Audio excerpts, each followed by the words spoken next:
Welcome to Rest with the Wild, where we journey through time with nature's greatest stories.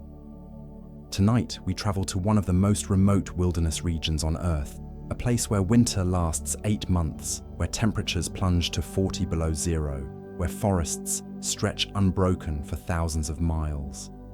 This is the Russian Far East, the Siberian taiga, a landscape so vast and forbidding that it remained largely unmapped until the 20th century. And somewhere in this frozen wilderness, moving silent as falling snow, walks the largest cat on Earth, the Siberian tiger, the amur tiger, Panthera tigris altaica, nearly 400 pounds of muscle and bone, adapted over millennia to survive where few predators can. Orange and black stripes against white snow, paws the size of dinner plates, designed to distribute weight across deep powder. Fur thicker than any other tiger subspecies, with a winter coat that can be 2 inches deep. They are magnificent, they are rare, they are survivors of a long war against extinction. Approximately 500 remain in the wild. 500. The number sits heavy in the mind. 500 individuals of the world's largest cat, scattered across a territory larger than many countries. 500 when a century ago there were thousands. 500 when 75 years ago there were barely 40. 500 is simultaneously a crisis and a miracle. Tonight we'll explore how these tigers came to be, how they survived the Ice Age, how humans discovered them, how indigenous peoples revered them, how we nearly destroyed them, and how, perhaps, we might save them. We'll journey through millions of years of evolution, through centuries of mythology, through decades of conservation struggle. But before we travel back through deep time, before we explore ancient forests and modern crises, let's meet someone living this story right now. Deep in the Ussuri taiga, along the Bikin River Valley, a female tiger emerges from a rock outcrop where she's made her winter den. She's 7 years old, mature, experienced, powerful. Scars cross her shoulders from an encounter with a rival female 2 winters ago. Her right ear bears a notch from a wild boar that fought back. She stretches, front legs extending, claws briefly visible before retracting. Her breath creates clouds in the morning cold. The temperature is 20 below zero. She doesn't notice. Behind her, 2 cubs, 9 months old now, large enough to venture out but still dependent, shuffle through the den entrance, a male and a female. They've grown strong on their mother's milk and the praise she's brought them, but they're still learning, still vulnerable. She yawns, revealing canines longer than a human thumb. Then she begins her patrol. This female controls a territory of approximately 200 square miles. She knows every ridge, every valley, every game trail. She's lived here for 3 years since she left her mother's territory and claimed this space as her own. Her cubs were born here last February, deep in the den during the harshest part of winter. She pauses at a tree, raises on her hind legs, and scrapes her claws down the bark. 10 feet high. A message to any other tiger. This territory is claimed. She sprays urine on the trunk. The scent will last for days, a chemical boundary marker. The cubs watch, learning. We'll check in on her throughout our journey tonight, watching as her day unfolds in the taiga. We'll see her hunt, her teaching, her survival. But first, we need to understand how she came to be, how millions of years of evolution created a predator perfectly adapted to one of Earth's harshest environments. Let's begin at the beginning. To understand the Siberian taiga, we must travel back nearly 2 million years, to a time when the genus Panthera, the lineage that includes all the great cats, was still young. The evolutionary story of tigers is written in fragments, fossils scattered across Asia, genetic markers embedded in modern populations, anatomical features that tell stories of ancient adaptations. It's a story of a single cat species that learned to conquer the largest continent on Earth. The earliest tiger ancestors appeared in what is now northern China and eastern Russia during the early Pleistocene epoch. The world was entering a period of dramatic climate fluctuation.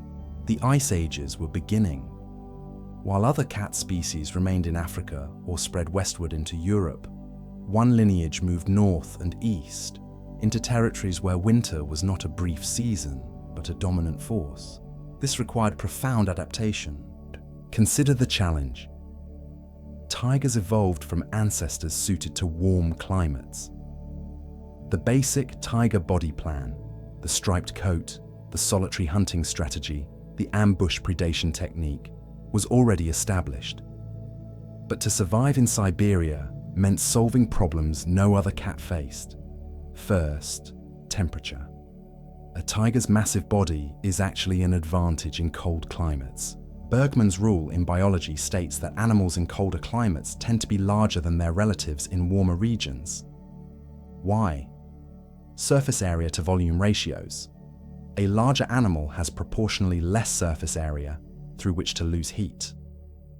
The Siberian tiger, weighing up to 600 pounds in exceptional males, became the largest of all tiger subspecies.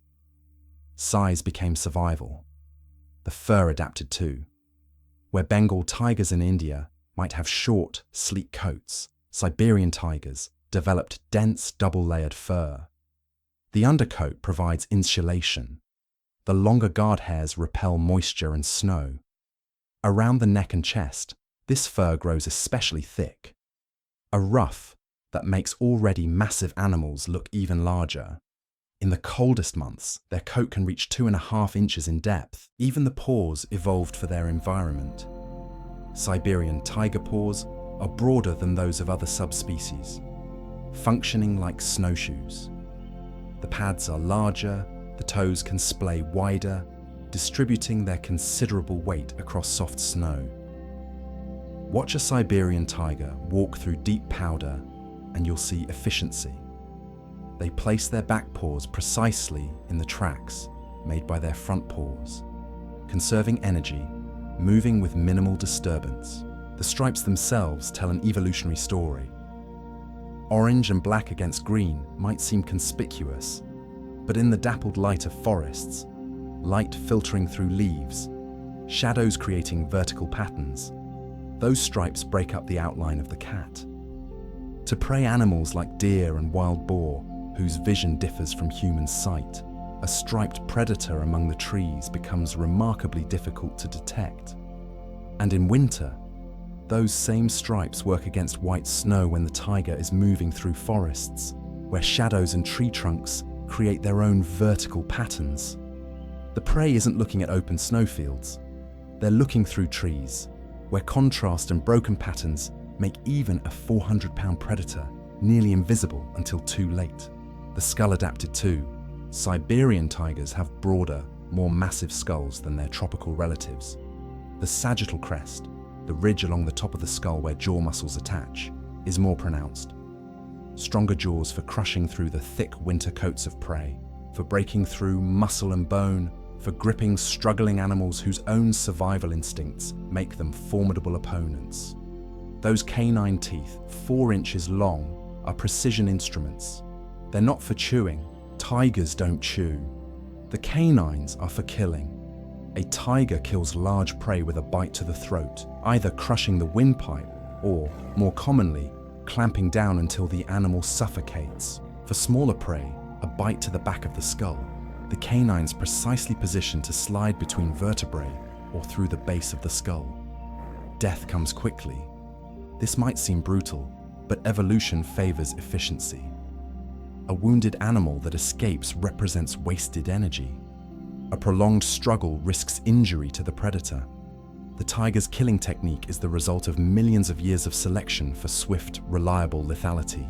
The retractable claws serve a different purpose. Unlike canids, wolves and dogs, whose claws are always extended and blunted by contact with the ground, a cat's claws retract into sheaths when not in use. This keeps them sharp. When a tiger strikes, those claws emerge from their sheaths, curved, sharp as surgical instruments. They're for grabbing, for holding, for climbing when needed.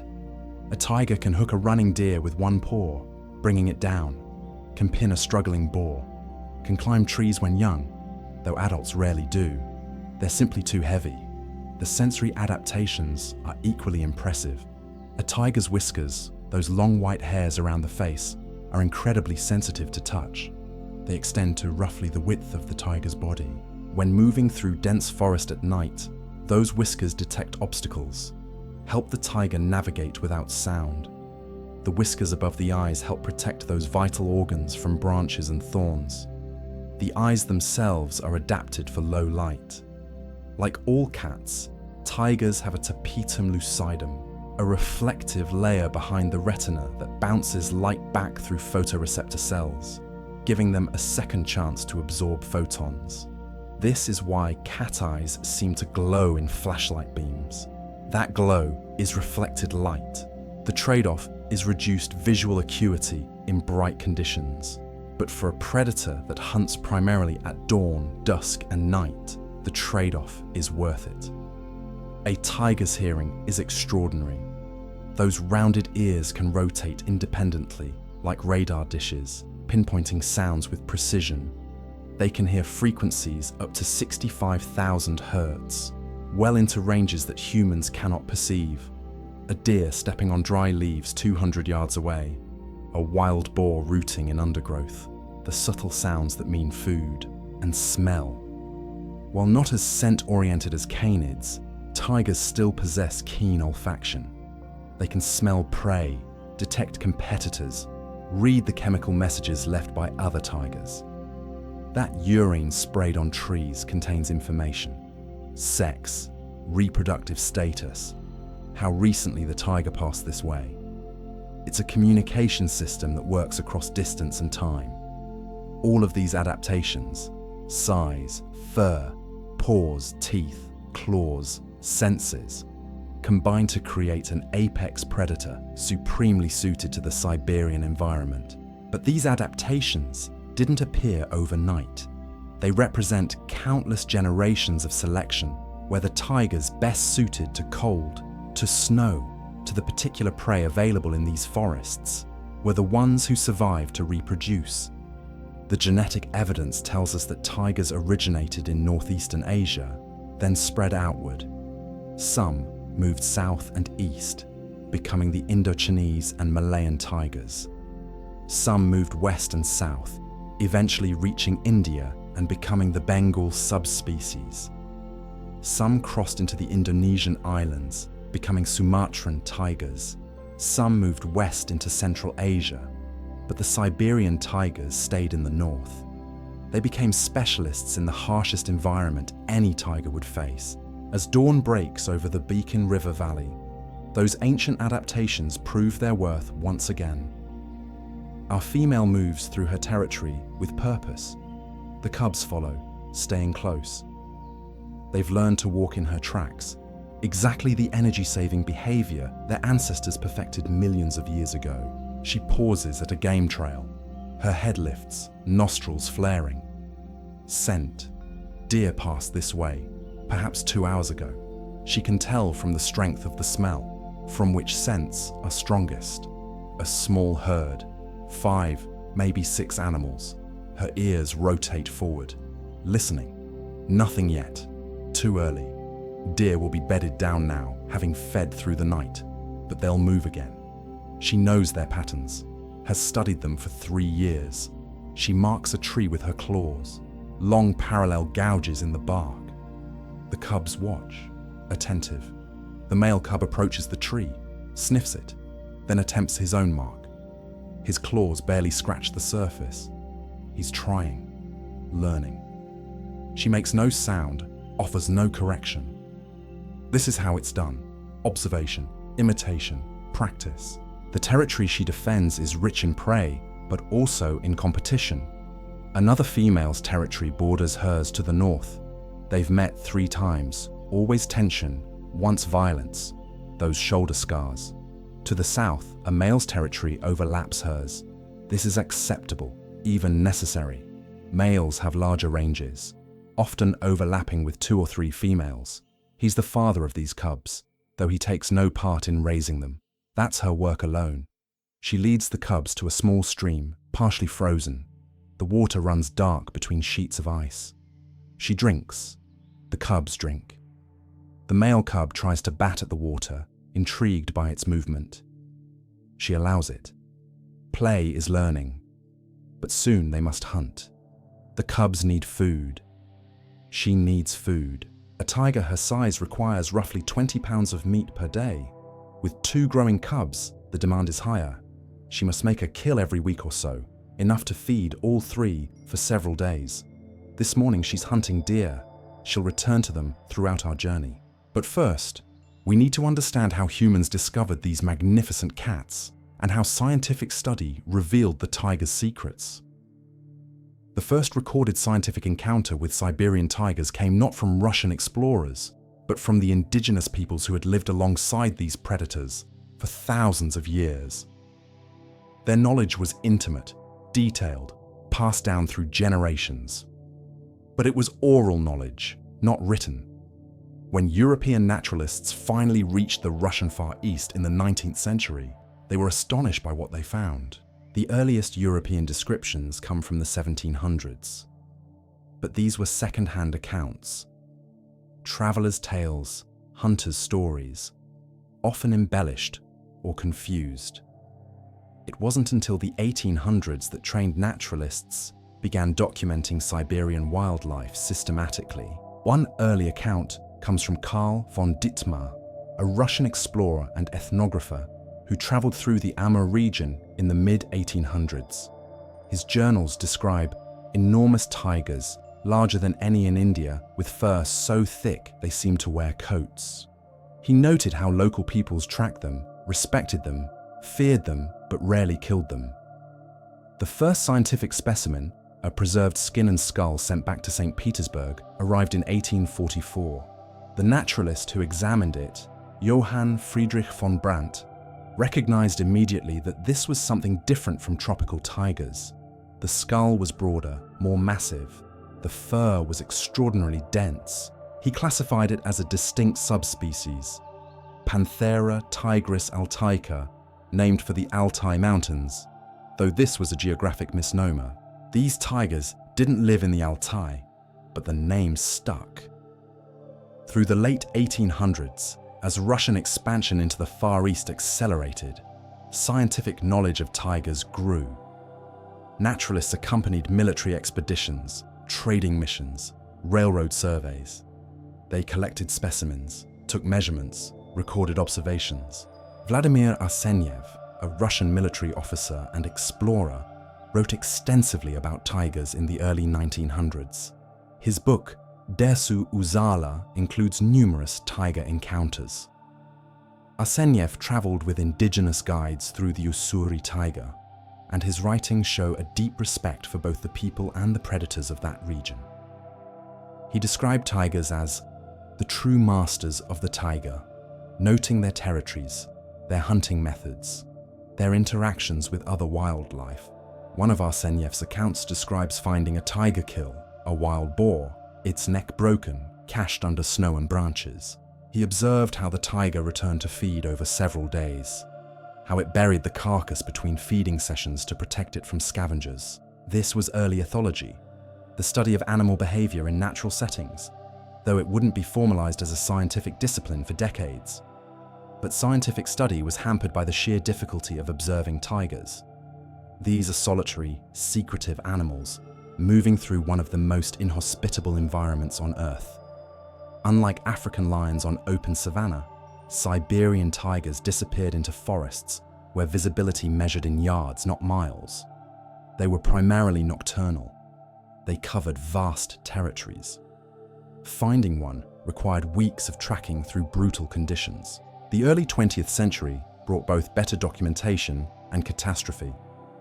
Better documentation because cameras became more portable, allowing for early wildlife photography. Catastrophe because the same period saw intensive hunting, logging, and habitat destruction. By the 1920s and 30s, scientists realized that Siberian tigers were in serious decline. Rough population estimates mostly based on hunting records and track surveys, suggested that thousands had dwindled to hundreds. The Soviet Union banned tiger hunting in 1947, when biologists estimated that only 40 individuals remained. 40. The species teetered on the edge of extinction. This ban marks a turning point in scientific study. With tigers now protected, researchers could shift from documentation to conservation biology. The question changed from, what are these animals, to how do we save them? In the 1960s, Soviet biologist Lev Kaplanov conducted the first systematic field studies of amur tigers.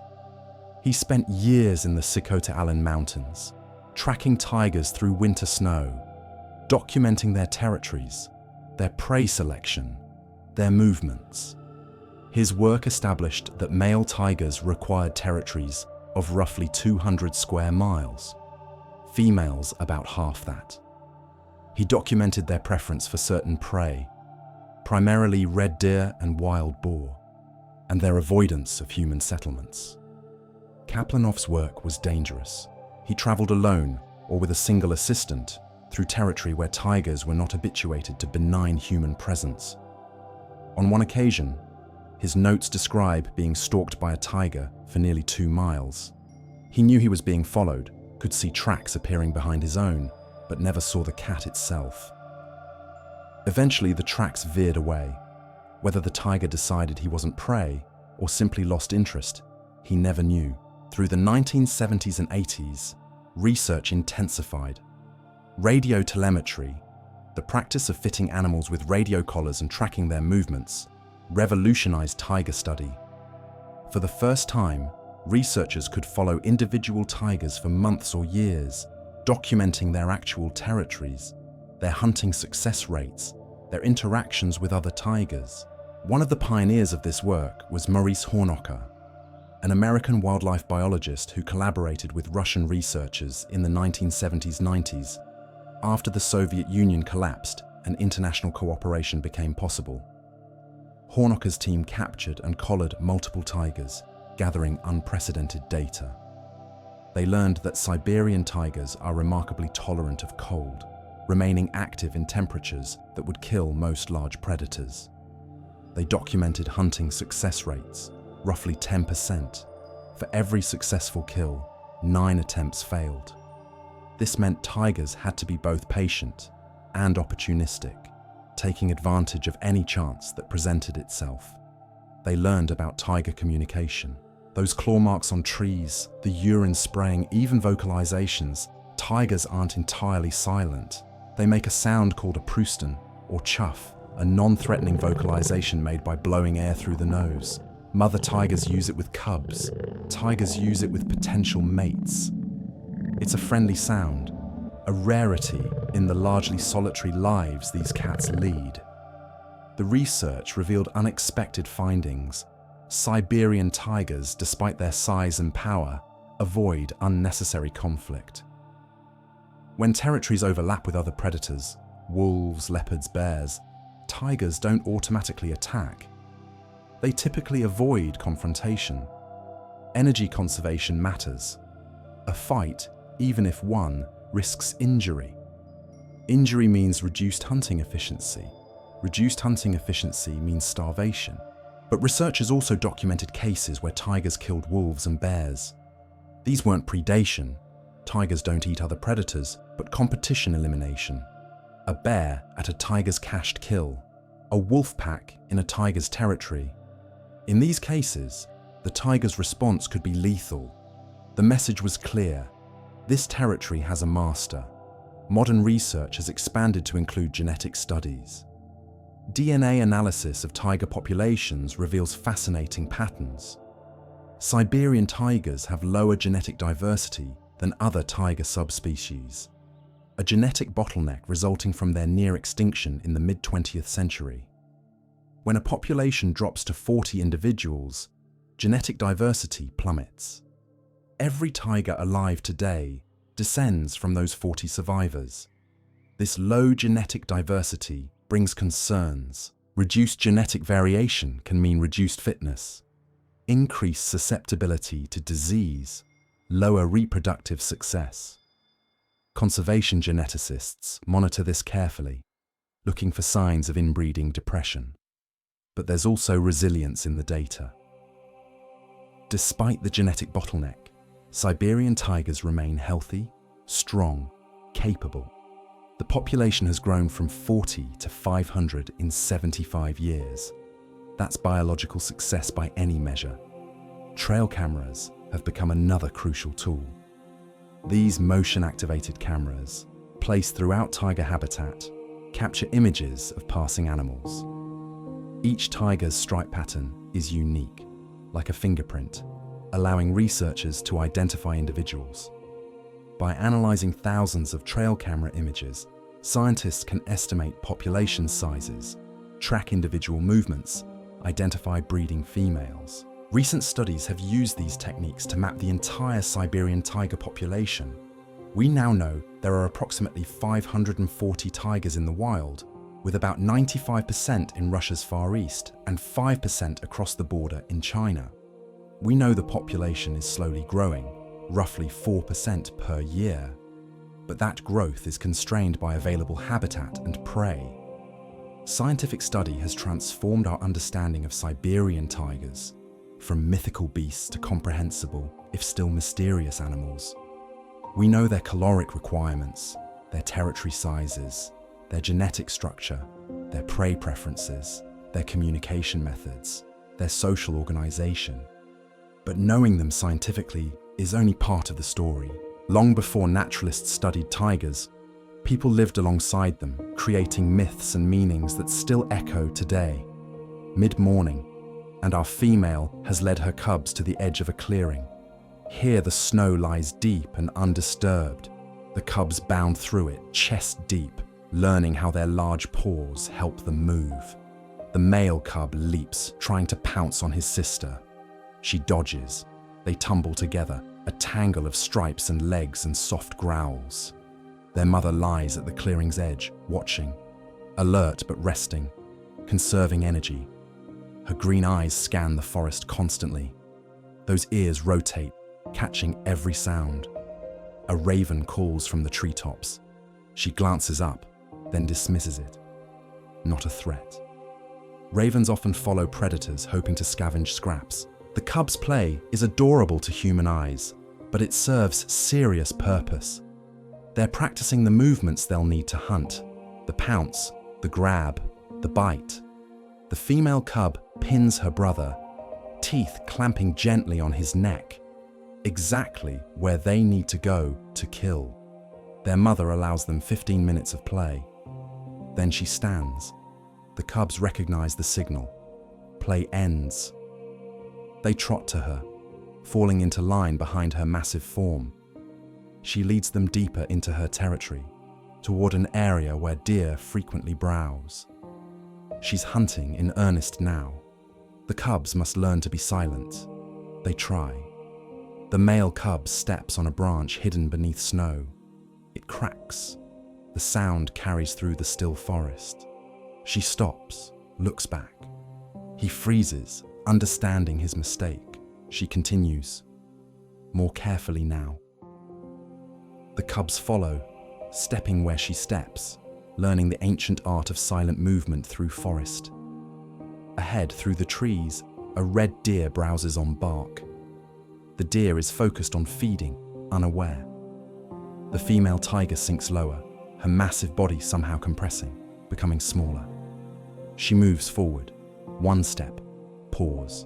Another step, pause. The cubs watch from 20 yards back. This is the lesson. She's 30 feet from the deer when the wind shifts. Just slightly, but enough. The deer's head snaps up, nostrils flaring. It sees the tiger and runs. The tiger explodes forward, massive muscles propelling her through snow that would stop a smaller predator. But the deer is already in flight, crashing through undergrowth. The tiger runs 50 yards, then stops. The deer is gone. She stands, breathing heavily. Steam rises from her mouth and nostrils. She doesn't chase further. The deer has too much lead. Chasing wastes energy. She'll hunt again later. The cubs approach, tentative. She touches noses with each of them. No anger, no disappointment. This is how it is. Most hunts fail. The lesson is to try again. They'll try again this evening. For now, rest. Conserve strength.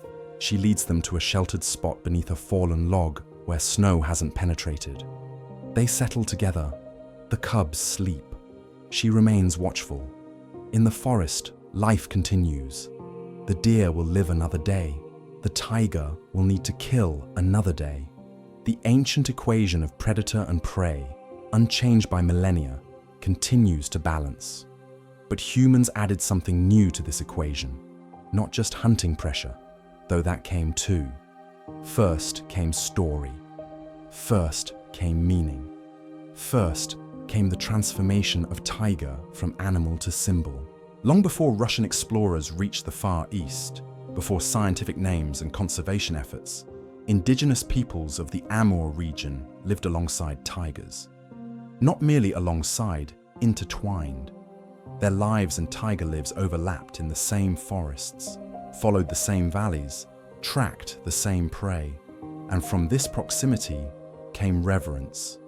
The Udege people, who have inhabited the Primorsky and Khabarovsk regions for thousands of years, called the tiger Amba, a word meaning both great and lord.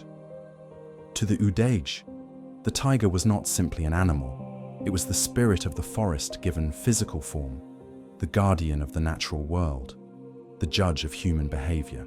Udege tradition held that tigers knew the thoughts of humans.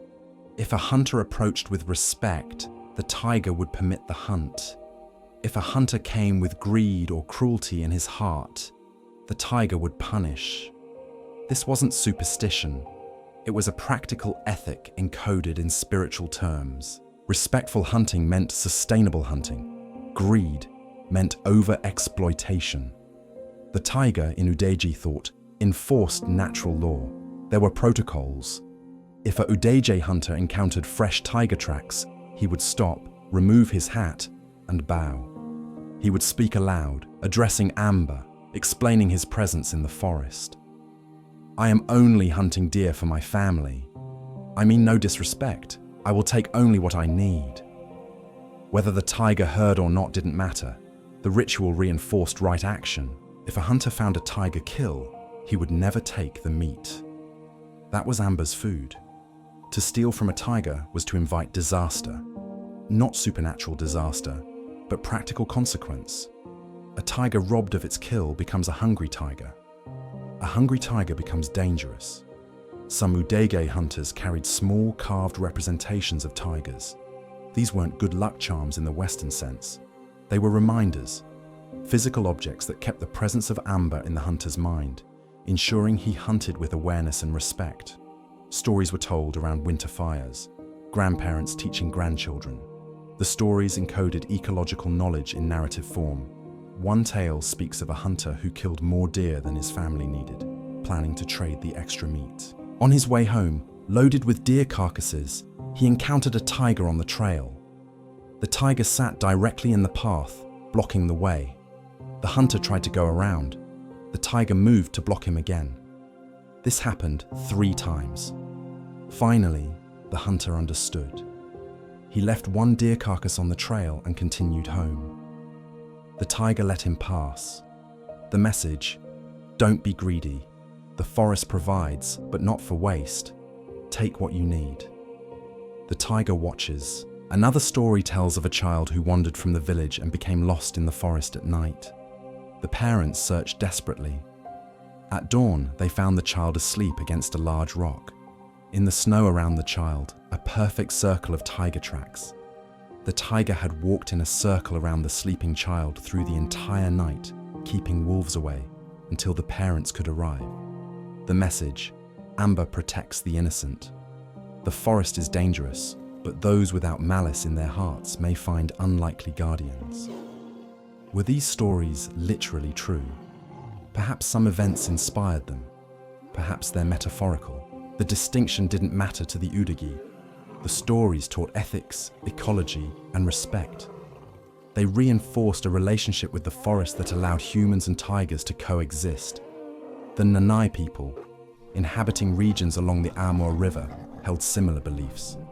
They called the tiger Amber as well, or sometimes Tashu, the bold one. Nanai shamans believed they could communicate with tigers in dreams, receiving guidance or warnings. In Nanai cosmology, the tiger occupied a unique position. It was neither wholly of this world nor of the spirit world, but existed in between. A tiger could move between realms, carrying messages from ancestors, embodying natural forces. This liminal status made tigers both respected and feared. Nanai hunters would not speak a tiger's name aloud while in the forest. To name something was to call it. Instead, they used euphemisms. The striped one, the great walker, the forest's master. This practice exists in many hunting cultures worldwide, a linguistic taboo that reinforces awareness. Don't call danger to yourself. If a Nanai hunter killed a deer, he would leave a portion of the meat in the forest as an offering, not to any god, but to those who might need it, a category that included spirits, scavengers, and yes, tigers. This practice had practical benefits. Scavengers kept forests clean.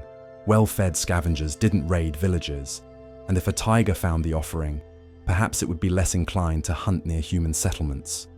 The Oroch people, another indigenous group of the Amur region, told a creation story involving tigers.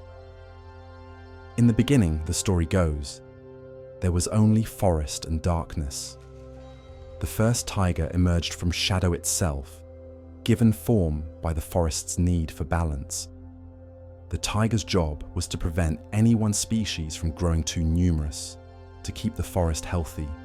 In this story, tigers predate humans, and humans are guests in the tiger's domain. This idea, humans as guests, permeates indigenous relationships with tigers. It's fundamentally different from the European tradition of human dominion over nature. The Oroch didn't see themselves as masters of the forest, but as one species among many, subject to the same rules, dependent on the same resources. Chinese traditions from regions where tigers once lived added different layers of meaning. In Chinese culture, the tiger represents power, courage, and protection. Tiger imagery appears throughout Chinese art, often as a guardian figure. Stone tigers stand outside temples. Tiger motifs decorate armor and weapons. The tiger is one of the 12 animals of the zodiac, associated with bravery and confidence. But Chinese culture also valued tiger parts for traditional medicine. Tiger bone, tiger whiskers, even tiger penis, all commanded high prices, all believed to confer strength or vitality to the consumer. This belief would later drive the poaching crisis that nearly destroyed Siberian tiger populations. Ancient reverence twisted into deadly demand. Korean traditions, from when tigers still roamed the Korean peninsula, portrayed tigers as both dangerous and righteous. Korean folk tales often feature tigers as judges or enforcers of moral law. A greedy person might be eaten by a tiger. An honest person might be spared. The tiger as karmic agent. One Korean story tells of a tiger that helped a kind man by killing his enemy. The man was horrified, not grateful. He buried the enemy with respect and built a shrine. The tiger appeared in the man's dreams and said, "I did wrong. I acted from anger, not justice. You are wise to honor all dead." The tiger never appeared again. The message: even natural law can be misapplied. Power must be tempered with wisdom. Even tigers can err. Russian folklore, developing later as Russians moved into tiger territory, borrowed from indigenous traditions but added Orthodox Christian elements. Some Russian tales portray tigers as demons or devils, creatures to be feared and destroyed. But others, especially tales from communities that lived in tiger country for generations, showed respect. One Russian story from the primary region tells of a tiger that saved a village from a forest fire. The tiger ran through the village at night, roaring, waking everyone. The villagers thought they were being attacked and fled into the river. Minutes later, fire swept through the village. The buildings burned, but the people survived. The next morning, they found tiger tracks running through the town, then away. The tiger never returned. True? Probably not. But the story encodes a truth. Sometimes what seems dangerous is trying to help. Pay attention to warnings, even from unexpected sources.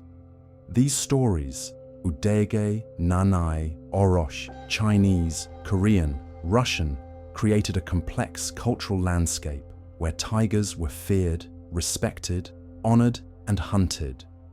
The contradiction inherent in these relationships would become more pronounced as industrialization reached the Far East.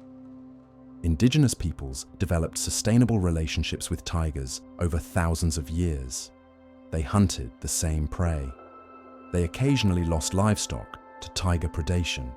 They sometimes died in tiger attacks, but the relationship remained in balance. Tiger populations stayed stable. Human populations stayed stable. The forest provided for both. That balance would not survive the 19th and 20th centuries. The sun reaches its highest point, though in winter this means merely climbing above the southern horizon. Shadows remain long. The temperature rises to 15 below zero. This counts as warm. The cubs are restless. They've slept. They're rested. They want to move. The female cub mouths her brother's ear.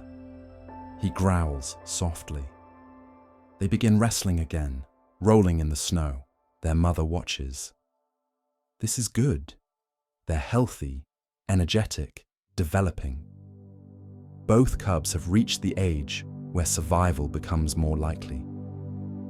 The dangerous period, the first 3 months when cubs are tiny and vulnerable, has passed. Now they're large enough to defend themselves from smaller predators, fast enough to follow her through the territory, strong enough to eat meat.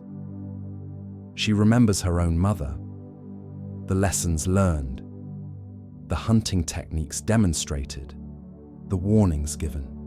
She's passing the same knowledge to these cubs as her mother's mother passed it before, as far back as memory reaches. The male cub stops wrestling. He's noticed something. A bird on a low branch, a small brown bird, pecking at bark, searching for insects. He crouches, haunches wiggling, preparing to pounce. His mother watches, curious. He leaps. The bird takes flight. He lands in the snow beneath the branch, empty-pawed. He looks confused, frustrated. His mother makes a soft, chuffing sound. If a tiger can laugh, this is it. The cub shakes snow from his face, tries to look dignified, fails. His sister tackles him. Wrestling resumes. Their mother stands. Time to move. She leads them to a different area of her territory. Higher elevation, rockier ground. Here, wild boar sometimes dig for roots. Boar are dangerous prey. They have tusks. They're aggressive. They can injure or kill even an adult tiger.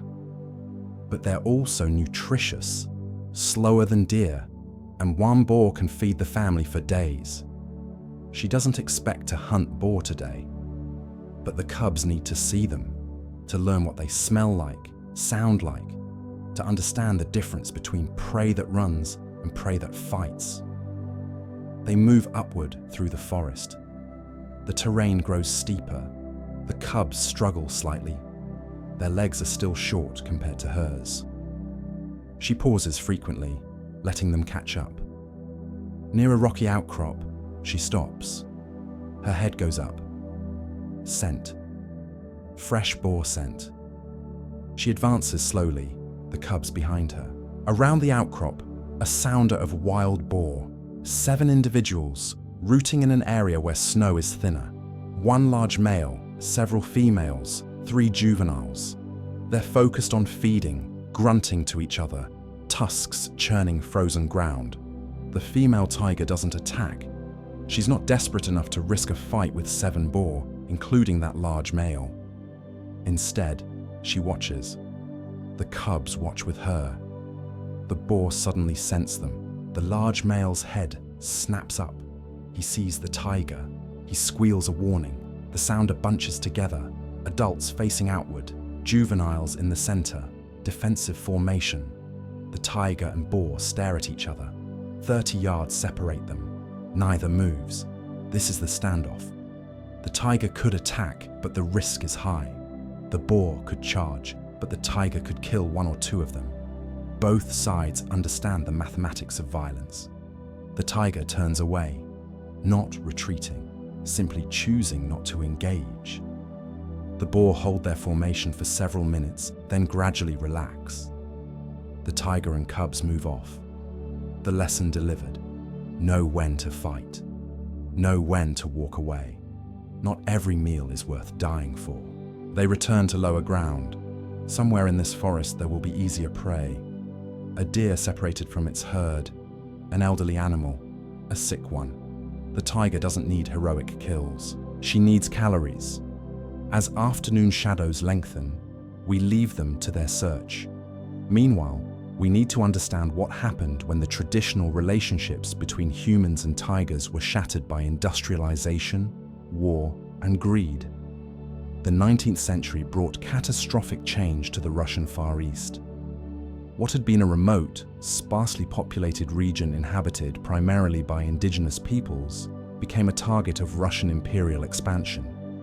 And with expansion came destruction.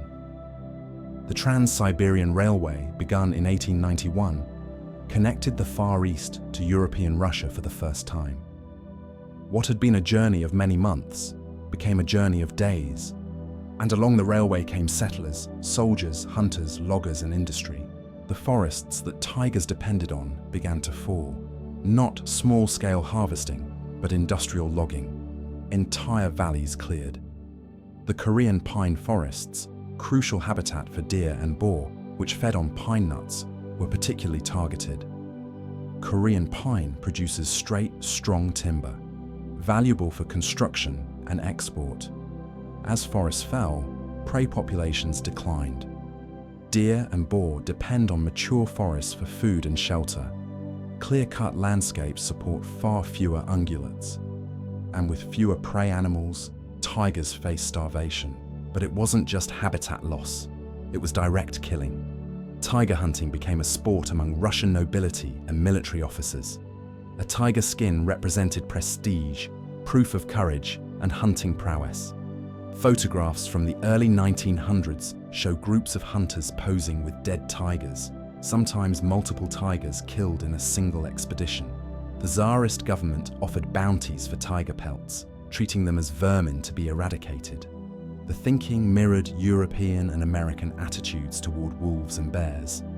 Predators competed with humans for game animals, occasionally killed livestock, and therefore should be eliminated. One particularly notorious hunter, a nobleman named Nikolai Bykov, wrote extensively about his tiger hunts in the early 1900s. His accounts describe tracking tigers for days, using bait stations, employing local trackers. He killed dozens of tigers over his career, considering it sport and public service. Bykov's writings reveal the mindset of the era. He described tigers as cruel beasts, cunning demons, threats to civilization. The reverence that indigenous peoples felt was entirely absent. Instead, tigers were obstacles to be removed so that the region could be properly settled and exploited. The Russian Revolution of 1917 and subsequent civil war brought temporary chaos to the Far East. But when Soviet control consolidated in the 1920s, industrial exploitation resumed at an even larger scale. The Soviet Union prioritized resource extraction. The Far East had timber, minerals, fish, furs, all valuable for building the socialist state. 5-year plans mandated increased production. Logging camps spread throughout tiger habitat. Mining operations scarred mountainsides. Roads penetrated previously inaccessible valleys. Soviet hunting brigades continued killing tigers, though now it was framed as eliminating threats to workers and collective farms rather than aristocratic sport. The result was the same: dead tigers. By the 1930s, tiger populations had crashed. Scientists and naturalists began sounding alarms. Biologist Lev Kaplanov, who would later become a pioneer in tiger research, wrote urgent reports to Soviet authorities. The tiger was disappearing. Without intervention, extinction was imminent. The warnings went largely unheeded. The Soviet Union was preparing for war. Wildlife conservation was not a priority. World War II brought different devastation. The Far East became a military zone. Soldiers hunted tigers for sport, for trophies, to break the monotony of garrison duty. The chaos of war meant conservation laws, what few existed, were unenforced. By 1947, when the first systematic surveys were conducted, researchers estimated that only 40 amur tigers remained in the wild. 40 individuals. A species that had once ranged from eastern Turkey to the Sea of Japan, from Siberia to Indonesia, was reduced to 40 individuals in one small region of the Russian Far East. 40. The number is almost incomprehensible. Imagine being able to count every individual of the world's largest cat. Imagine knowing that one harsh winter, one disease outbreak, one determined group of poachers could render them extinct. But 1947 also brought hope. The Soviet Union banned tiger hunting entirely. The species was declared protected. Killing a tiger became a criminal offense, punishable by imprisonment. This ban was revolutionary. The Soviet Union had never been known for environmental protection. Quite the opposite. But something shifted. Perhaps it was post-war reflection. Perhaps biologists finally made their case convincingly. Perhaps the government recognized that losing such an iconic species would be an international embarrassment. Whatever the reason, the ban was enforced with typical Soviet thoroughness. Anti-poaching brigades were established. These weren't rangers in the Western sense. They were armed units with authority to arrest or shoot poachers on sight. Penalties were severe. Poaching decreased dramatically. Protected areas were established. The Sikote Alin Nature Reserve, created in 1935 but expanded significantly in the 1940s and 50s, provided safe habitat where tigers could hunt without human interference. The Lazovsky Nature Reserve, the Ussuriski Reserve, a network of protected territories emerged. And slowly, incredibly, the population began to recover. By the 1960s, surveys estimated 100 tigers. By the 1970s, 200. The trend was positive, but fragile. Tiger recovery depends on prey recovery, which depends on habitat recovery. It's a slow process. The Soviet Union also controlled the border with China strictly. This mattered because demand for tiger parts, bones, organs, pelts, remained high in Chinese traditional medicine markets. With the border closed and heavily guarded, international poaching was nearly impossible. But Soviet protection came with Soviet contradictions. While tigers were protected, their habitat continued to be logged. Collective farms expanded into forest areas. Infrastructure development pushed roads deeper into wilderness. The Soviet Union wanted to save the tiger while simultaneously developing the region. These goals conflicted. Biologists pushed for larger protected areas, for corridors connecting reserves, for logging restrictions in key habitats. Sometimes they succeeded, often they didn't. Politics and economics usually trumped conservation. The collapse of the Soviet Union in 1991 brought new crises. The anti-poaching brigades lost funding. Border controls weakened. Economic chaos meant that some people turned to poaching as a way to survive. A tiger pelt could sell for thousands of dollars to Chinese or Korean buyers. Tiger bone commanded even higher prices. Through the 1990s, poaching surged. Estimates suggest dozens of tigers were killed annually. The population that had climbed to 300 to 400 individuals began declining again. International conservation organizations responded. The World Wildlife Fund, the Wildlife Conservation Society, and others partnered with Russian authorities to fund anti-poaching patrols, to train wildlife rangers, to support research. The American biologist Maurice Hornocker brought expertise and funding through his Siberian tiger project. Russian conservationists fought bureaucratic battles for stricter protections, for larger reserves, for logging restrictions. Organizations like the Phoenix Fund and Amur Tiger Center worked on the ground, patrolling forests, removing snares, investigating poaching cases. The situation stabilized through the 2000s. Poaching decreased, though it never stopped entirely. The population resumed its slow growth. By 2010, surveys estimated 400 tigers. By 2015, 500, the same number that opens our story tonight. The number represents both success and fragility. Success because the species was pulled back from the brink, from 40 to 500 in 70 years. That's an achievement few conservation efforts can claim. Fragility because 500 is still desperately few. It's a population vulnerable to disease, to genetic problems, to habitat loss, to poaching, to climate change. It's a population spread across a vast territory where human activities constantly encroach. The historical pattern is clear. When humans prioritize short-term exploitation over long-term sustainability, tigers decline. When humans commit to protection, tigers recover. The question facing us now is whether that commitment will continue. But before we consider the future, we need to understand the stories people told about tigers, the folktales and legends that shaped how different cultures viewed these predators. Late afternoon light slants through the forest, golden and brief. In another hour, the sun will set. The female knows this instinctively, the way all diurnal and crepuscular animals know time. She's led her cubs to the edge of her territory, the northern boundary where it abuts the other female's range. She's checking this border, reinforcing her claim.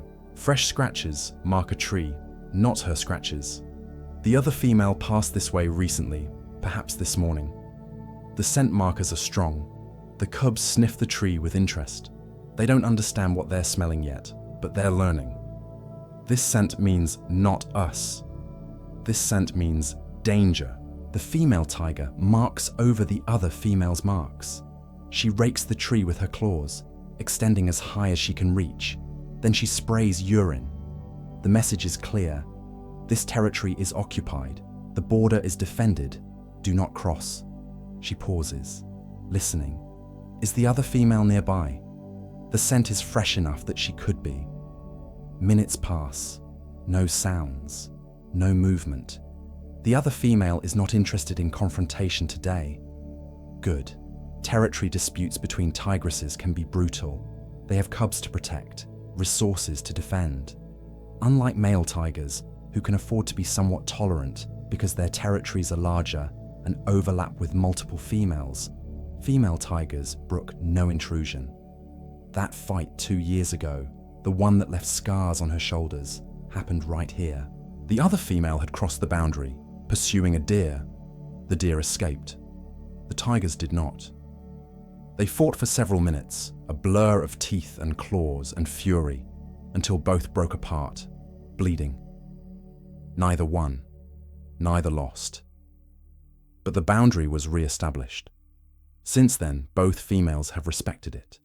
The cubs sense their mother's alertness. They move closer to her, instinctively seeking protection. She touches each one with her nose. Reassurance. She leads them away from the boundary, back toward the center of her range where she feels most secure. Somewhere in that direction is dinner. She needs to find it before darkness. They move through forest where shadows deepen.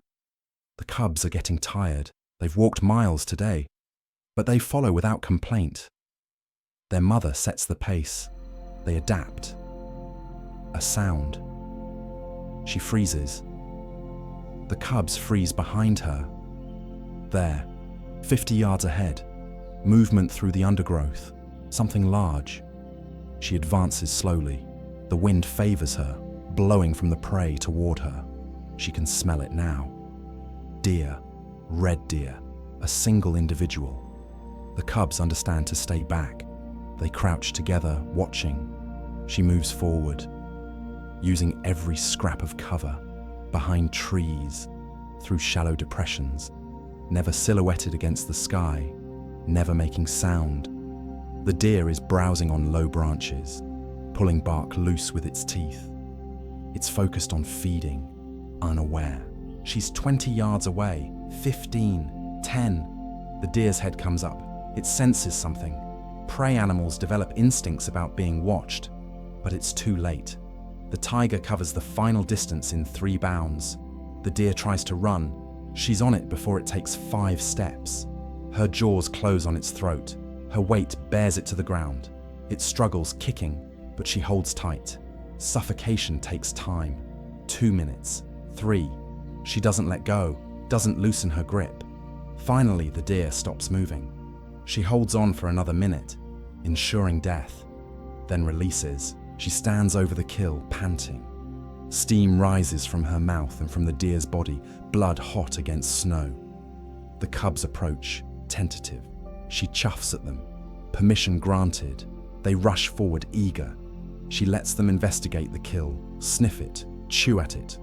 But she doesn't let them feed yet. First, she must move it. Deer are heavy. This one weighs perhaps 200 pounds, but a tiger can drag prey many times heavier than itself. She grips the deer's neck in her jaws and begins pulling it toward thicker cover. The cubs follow. 20 yards into the forest, under a dense spruce with low branches. She stops. This is good. Hidden from scavengers, sheltered from snow. Now she feeds, and now the cubs can feed too. They tear into the soft belly meat, clumsy but enthusiastic. She opens the carcass properly, making it easier for them to access.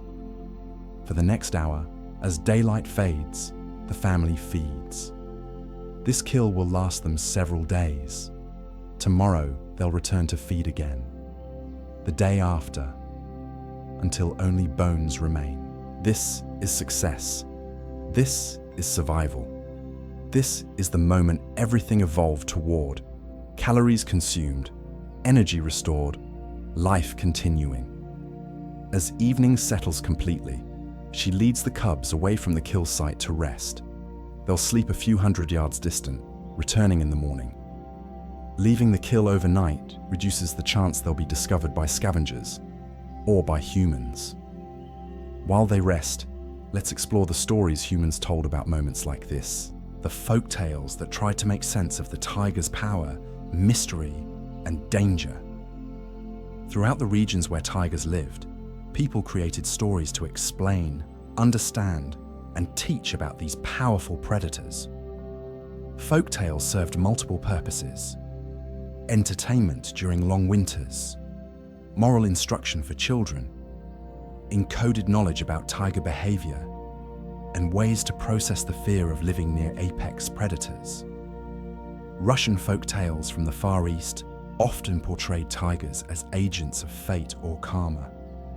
One such tale, still told in villages near the Sikote-Alin mountains, speaks of a corrupt merchant who cheated peasants. The merchant traveled through the forest with a cart full of goods purchased with stolen money. A tiger appeared on the road ahead. The merchant tried to turn his horses, but they bolted, throwing him from the cart. The tiger approached. The merchant begged for his life, offering money, goods, anything. The tiger sat and watched him, did not attack, did not leave. Hours passed. The merchant grew cold, then desperate, then reflective. He thought about the families he'd cheated, the lies he'd told, the greed that motivated him. He wept. As dawn broke, the tiger stood and walked away.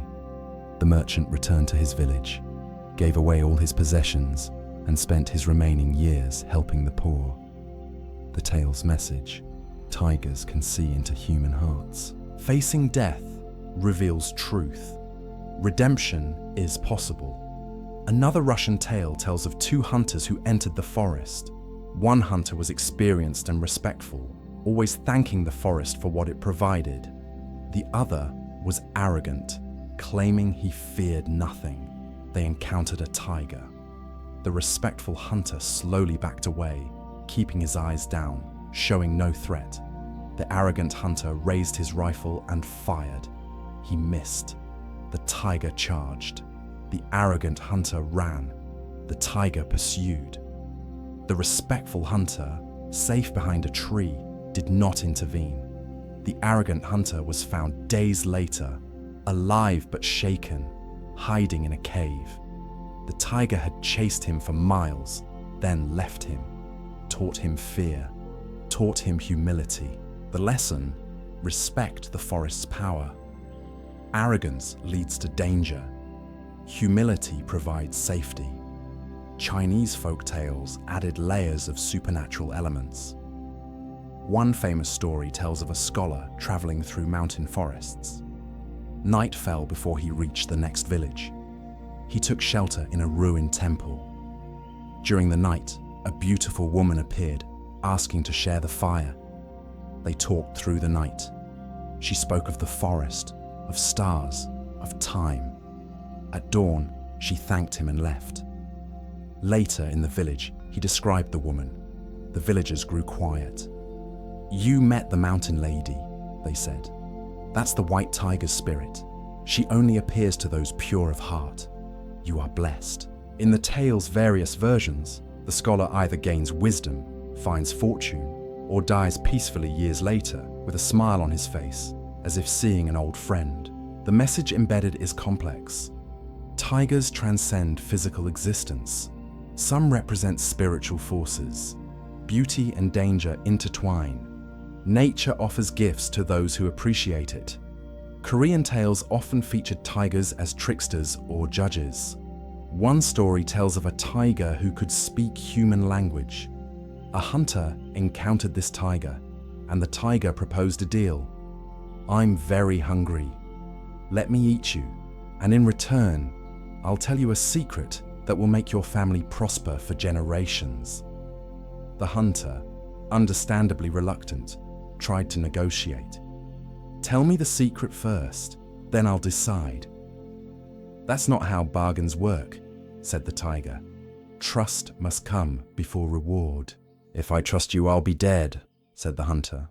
"And if you don't trust, you'll remain poor," said the tiger. They argued through the afternoon. Neither persuaded the other. Finally, the tiger laughed, a deep, rolling sound, and said, "You're too smart to be eaten. The secret is this: never make deals with tigers," and walked away. The message: wisdom lies in recognizing impossible choices. Don't negotiate with predators. Some offers should be refused, regardless of promised benefits. The folk tales from indigenous peoples, Udege, Nanai, Oroch, carry different qualities: less supernatural, more observational. These stories come from people who actually lived alongside tigers daily, who understood their behavior intimately. One Udege tale speaks of a time when game animals grew scarce. The village was hungry. Hunters went out daily, found nothing. The elders met to discuss the crisis. One old hunter said, "I haven't seen Amber's tracks in many moons. Perhaps Amber has left us." Another elder replied, "If Amber left, something has broken. The forest is out of balance." They realized that a group of outsiders had been hunting in the valley, killing everything, taking more than needed. This had driven the tiger away. And with the tiger gone, the deer and boar changed their behavior, became unpredictable. The village elders confronted the outsiders, demanded they leave. The outsiders refused. A conflict seemed inevitable. Then, one morning, tiger tracks appeared circling the outsiders' camp. The next morning, more tracks. The third morning, the outsiders' dogs were found dead. Not eaten, just killed. The outsiders left that day. Game slowly returned. The tiger remained, balance restored. The lesson: tigers regulate the ecosystem. Their presence makes prey animals behave predictably. Humans are part of this system, not separate from it. Respect natural balance or face consequences. Another indigenous tale tells of a tiger that befriended a human child. The child, gathering berries, encountered tiger cubs. The mother tiger appeared, but instead of attacking, she observed. The child slowly backed away, dropped some berries, and ran. The next day, the child returned. The tiger and cubs were there. The child left more berries. This continued for days. Eventually, the child could sit near the cubs while the mother watched. Seasons changed. The child grew older. The cubs grew larger. The child always brought offerings: berries, fish, small game caught by relatives. Years later, as an adult, this person was attacked by a bear. A tiger, massive, scarred, familiar, appeared and drove the bear away. The tiger touched noses with the human, then disappeared into the forest. Whether the tale is literally true or metaphorical, the message is profound. Relationship matters. Investment in relationship creates obligation. Even across species boundaries, reciprocity binds individuals. Not all of folktales painted tigers positively. Some communities, especially those that experience livestock predation or human attacks, created stories of tigers as demons or evil spirits. One such tale from a farming community speaks of a man-eating tiger that terrorized the region. Hunters tried to kill it, failed. It seemed supernatural, invulnerable. A shaman was consulted. She said the tiger was possessed by a vengeful spirit. The only way to stop it was to discover what wrong had been committed. Investigation revealed that years earlier, a hunter had killed a female tiger with cubs. The cubs starved. Their spirits entered another tiger, seeking revenge. The village held a ceremony honoring the dead cubs, asking forgiveness. The attack stopped. The tiger left the area. The message: actions have consequences that echo through time. Cruelty creates cycles of violence. Breaking these cycles requires acknowledgement and atonement. Japanese tales from when tigers still appeared in Japanese art and literature despite not living in Japan itself portrayed them as symbols of courage and nobility. Samurai often used tiger imagery on armor and banners.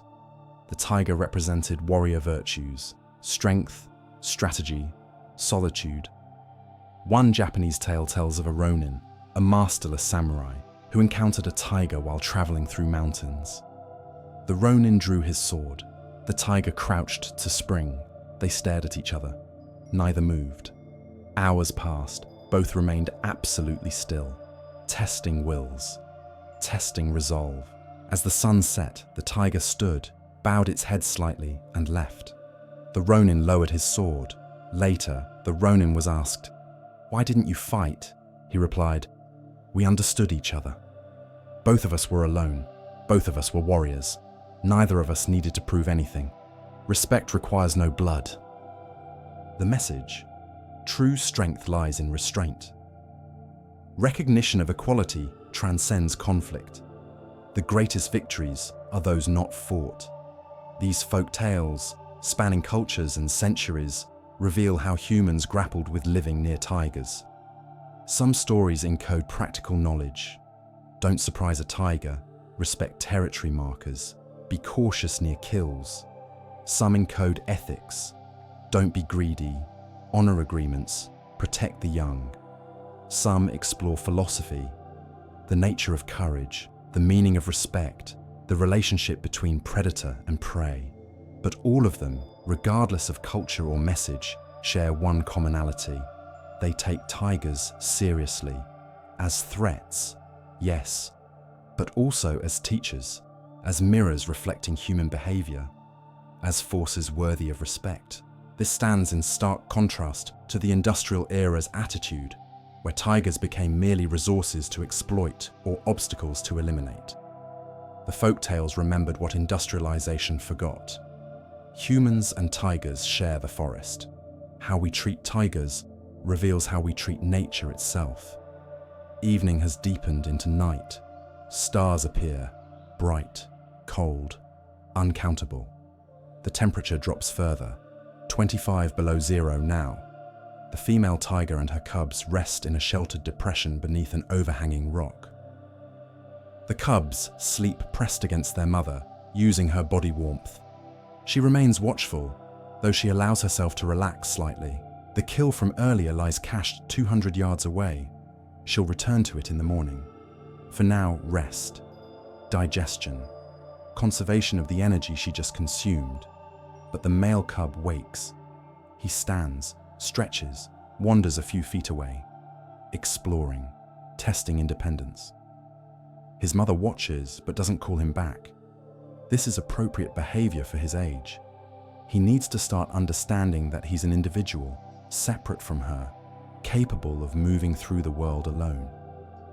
He sniffs at the base of a tree, scratches snow with his paw, imitating her territory-marking behavior. Nothing happens. He doesn't have scent glands developed enough yet to leave meaningful markers. But he's practicing. He wanders further. 20 feet from his mother now. 30. Too far. She makes a low sound. A deep chuff that carries through the still night. Not loud, but unmistakable. Come back. He hesitates, tests her, takes another step away. The chuff becomes a soft growl. The maternal patience has limits. The forest at night is dangerous even for young tigers. Owls hunt. Lynx prowl.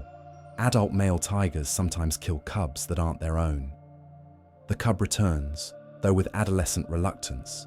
He settles next to his sister, who hasn't moved, who understood immediately not to wander. Their mother touches her nose to his head. Gentle correction. Then to his sister's head. Approval. This is how teaching happens. Boundaries established. Consequences made clear. Approval given when earned. She settles back into watchfulness. Both cubs sleep now. The night forest is alive with sounds humans rarely hear. Owls calling territory. Small mammals moving beneath snow. Wind in the trees creating whispers and groans. Far in the distance, a pack of wolves howls. She listens, calculating distance. Miles away, no threat tonight. Above, the aurora borealis appears, green curtains of light waving across the northern sky. The female tiger doesn't react to this. It's a regular feature of winter nights at this latitude. Beautiful to human eyes, meaningless to tigers. She watches. She listens. She smells the night air. Everything is as it should be. Territory secure. Cubs safe. Food cached. All the elements of tiger survival aligned for tonight at least. The peace is temporary. It always is. Tomorrow brings new challenges. Another day of hunting, teaching, defending. Another day where success is never guaranteed. But tonight, peace. While she watches over her sleeping cubs, we need to shift from ancient folk tales to modern stories. The human accounts of living with tigers, studying them, and working to save them from extinction. The story of Siberian tiger conservation is ultimately a story of people. The scientists, rangers, indigenous peoples, bureaucrats, and ordinary citizens who decided that extinction was unacceptable. One of the earliest conservation heroes was Lev Kaplanov, the Soviet biologist who conducted the first systematic tiger studies in the 1940s and 50s. Kaplanov spent years living in the Sikhoty Alin Mountains, often alone, tracking tigers through brutal winter conditions. His field notes, published posthumously, reveal both scientific rigor and deep respect for his subjects. He described tracking one particular male tiger for 3 winters, learning its territory boundaries, its preferred hunting areas, its patterns. He never named the tiger, that would be anthropomorphizing, but he knew it as an individual. Kaplanov documented something crucial. Tigers need vast territories and substantial prey populations to survive. His calculations showed that maintaining a viable tiger population required protecting not just tigers, but entire ecosystems. This insight would shape all future conservation efforts. Tragically, Kaplanov was killed by a tiger in 1943. He was conducting a survey in deep winter when he encountered a tiger on a narrow mountain trail. What exactly happened isn't known. He was alone. But his body was found, and evidence suggested the tiger had been startled or felt threatened. The tiger didn't feed on him. It was defense, not predation. His colleagues mourned him, but continued his work. The Sikhote Alin Biosphere Reserve, where he did much of his research, now stands as a testament to his dedication. Through the Soviet era, conservation efforts operated within significant constraints. The government supported tiger protection in principle, but continued logging and development that destroyed tiger habitat. Rangers were poorly paid, poorly equipped, and often ignored by local authorities. But there were successes. Anti-poaching brigades, staffed by tough, dedicated men who knew the forests intimately, deterred most poaching through the 1960s, 70s, and 80s. The rangers didn't have modern equipment. No GPS, no satellite phones, no night vision, just knowledge, determination, and willingness to work in conditions most people wouldn't tolerate. One famous ranger, Victor Yudin, spent 30 years patrolling tiger territories. He tracked poachers, destroyed snare lines, investigated every tiger death. His field notes record hundreds of patrols, dozens of poacher arrests, countless snares removed. In one account, Yudin tracked a poacher for 3 days through deep snow. The poacher had killed a tiger and was attempting to transport the pelt and bones across the border to China. Yudin intercepted him just miles from the border. The poacher was arrested, the tiger parts confiscated. The penalty was 5 years in prison. Yudin's philosophy was simple. Every tiger matters. When there are only a few hundred left, you can't accept any loss. When the Soviet Union collapsed in 1991, these rangers faced crisis. Funding disappeared overnight. Salaries went unpaid for months. Equipment fell apart. Many rangers had to find other work simply to feed their families. And poaching surged. The suddenly open border with China created a direct route for illegal tiger parts to reach high-paying markets. An entire dead tiger, pelt, bones, organs, could bring $15,000 to $20,000. In the economic chaos of the early 1990s, this was a fortune. International conservation organizations stepped in. The World Wildlife Fund partnered with remaining Russian rangers, providing equipment, salaries, training. The Wildlife Conservation Society funded research and anti-poaching patrols. Smaller organizations like Phoenix Fund worked on the ground, supporting individual ranger stations. American biologist Maurice Hornocker brought not just funding but expertise. His Siberian tiger project, begun in 1992, applied modern wildlife biology techniques to tiger conservation. Radio collaring allowed researchers to track individual tigers for the first time. This data proved invaluable. They learned that adult males roamed territories of roughly 400 square miles, larger than anyone had estimated. Females needed approximately 100 to 200 square miles. Tigers traveled up to 20 miles in a single day. They avoided human settlements but sometimes used logging roads as travel corridors. Prey availability determined territory size. Areas rich in deer and boar supported smaller territories. Poor areas required larger ranges. The research also revealed problems. Logging was fragmenting habitat, creating isolated tiger populations that couldn't interbreed. Roads increased poaching access. Some tiger territories extended outside protected areas, making tigers vulnerable. Conservationists pushed for habitat corridors, protected strips of forest connecting isolated populations. They advocated for logging restrictions near tiger den sites. They worked with local communities to reduce human-tiger conflict. Human-tiger conflict remained a significant challenge. Tigers occasionally killed livestock, Very rarely they attacked humans. Each incident created local opposition to conservation. The solution required nuance. Conservation organizations established compensation programs. If a tiger killed your cow, you'd be reimbursed for its value. This reduced the incentive to kill tigers in retaliation. Rangers worked with villagers to improve livestock protection, better fences, night enclosures, guard dogs. Simple measures that significantly reduce predation. Community education proved essential. Many people believed myths about tigers, that they actively hunted humans, that they were supernatural beings, that killing a tiger brought good luck. Education programs dispelled these myths, teaching actual tiger behavior and the importance of conservation. Some communities became conservation partners. In several villages, former hunters became rangers. They knew the forests, they knew tracking, and they understood local people. They became bridges between conservation efforts and community needs. One such ranger, Sergei Bereznuk, exemplifies this transition. He'd hunted all his life, legally, for food.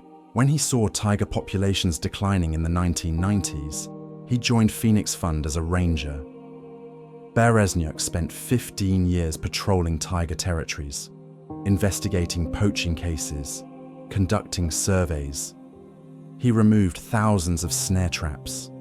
He educated hundreds of school children about tigers. He testified in court cases against poachers. In one famous incident, Bereznuk tracked poachers who'd killed a female tiger. He found the kill site, followed the poacher's trail for 2 days, and discovered they'd also killed the tiger's 2 cubs. He gathered evidence, identified the poachers, and ensured they were prosecuted. They received 3 years in prison, a light sentence, but better than nothing. Bereznuk retired in 2010, but his legacy continues. Many rangers he trained still work in tiger protection. The Russian government, after years of inconsistent support, began taking conservation more seriously in the 2000s. President Vladimir Putin, cultivating a wildlife-friendly image, personally championed tiger conservation. He visited reserves, met with scientists, approved funding increases. In 2008, Putin participated in a tiger collaring expedition, a publicity event, certainly, but one that raised awareness and demonstrated government support. The image of Russia's leader helping to collar a sedated tiger appeared in media worldwide, drawing attention to conservation efforts. Whether Putin's personal motivation was genuine or political doesn't matter. The practical result was increased funding, stricter enforcement, and political will behind conservation. In 2010, Russia hosted the Tiger Summit in St. Petersburg, bringing together representatives from all 13 tiger range countries. The summit set a goal: double wild tiger populations by 2022. It was ambitious, perhaps unrealistic, but it focused international attention and resources. The summit also addressed the demand side, the markets for tiger parts. China, the largest consumer, faced international pressure to crack down on tiger bone and tiger penis sales. Chinese officials promised stricter enforcement and public education campaigns. Traditional Chinese medicine practitioners were encouraged to use substitutes for tiger bone. Pharmaceutical companies developed synthetic alternatives. Public campaigns in China promoted the message that consuming tiger parts was not only illegal, but also threatened extinction. These efforts had mixed results. Demand decreased among educated urban populations, but rural areas and some traditional practitioners continued to seek real tiger parts, believing synthetics were less effective. The illegal wildlife trade adapted, becoming more sophisticated. Organized crime networks operating across multiple countries moved tiger parts from Russia to China, Vietnam, and other markets. Prices increased as enforcement tightened, which paradoxically made poaching more lucrative for those willing to take the risk. Conservation efforts had to evolve in response. Rangers received better training in investigation techniques. They learned to recognize the signs of organized poaching rather than opportunistic hunting. They cooperated with border guards, customs officials, and international law enforcement. Technology helped. Trail cameras placed throughout taiga habitat captured images of tigers and of poachers. GPS tracking of collared tigers allowed rangers to respond quickly if a tiger's collar suddenly stopped moving, potentially indicating death. Drones began to be used for patrol and surveillance in some areas, but technology alone couldn't solve the problem. The fundamental challenge remained. Tigers need space, prey, and protection from humans. All three requirements are difficult to maintain in a region facing economic development pressure. Logging continues, though supposedly with more restrictions. Roads continue to be built. Human populations in some areas continue to grow. Each of these factors shrinks effective taiga habitat. Climate change adds a new threat. The Russian Far East is warming faster than the global average. Winter temperatures are rising. Snow cover is decreasing. These changes affect prey species, which in turn affects tigers. Korean pine forests, crucial for deer and boar populations, are experiencing increased pest outbreaks as warmer winters allow insects to survive that previously would have died. Some areas are seeing Korean pines replaced by other species. This ecological shift could dramatically reduce prey availability.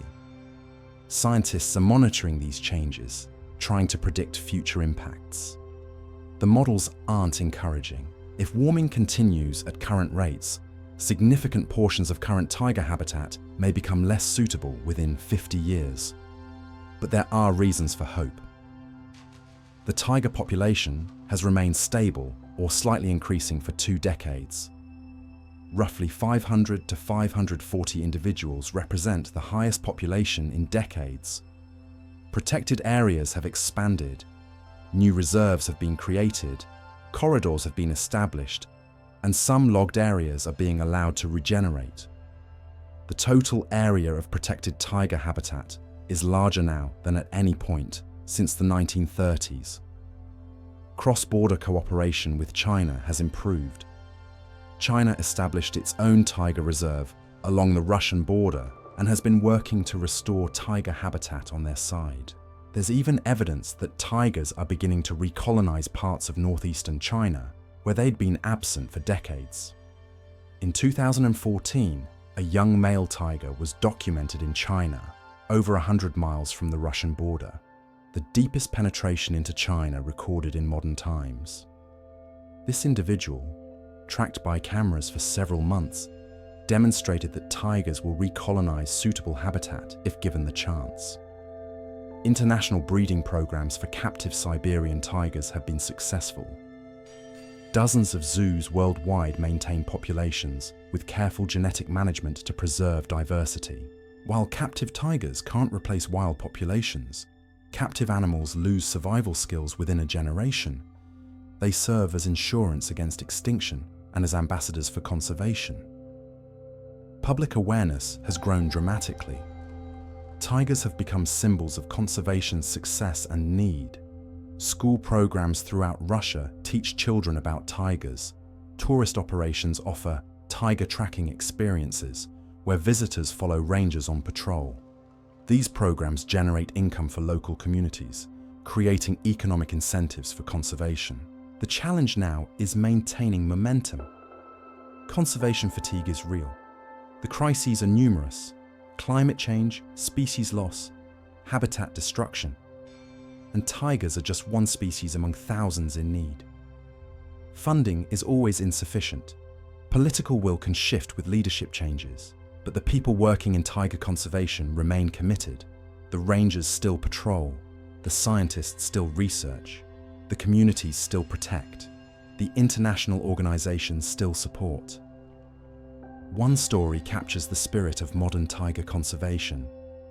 In 2016, a tigress was found injured, caught in a snare, near death.